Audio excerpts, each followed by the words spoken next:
নমস্কার বন্ধুরা, শুভ দুপুর। আজকে একটু সাদামাটা রান্নাই করলাম। খুব গরম পড়েছে, আবার আজকে অথবা কাল সকালে বিয়েবাড়ি চলে যাব, মানে মাস্তুতো ভাইয়ের বিয়ে। সেই জন্য রান্নাটা একটু কমই করলাম। এটা হচ্ছে নোটে শাকের চচ্চড়ি। এটা অবশ্য আমি করিনি, পাশের বাড়ির একজন দিয়েছে। মাছের ঝাল, টমেটো আর পেঁয়াজ দিয়ে, কুমড়ো আলু ভাতে আর ঢ্যাঁড়স ভাতে, আর গরম ভাত তো আছেই। এইটুকুই রান্না আজকে করেছি।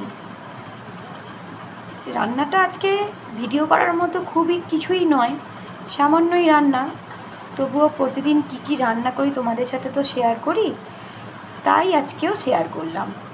আমার ভিডিওটা যদি ভালো লাগে লাইক, কমেন্ট এবং শেয়ার করে দেবে। অবশ্যই ফলো করবে।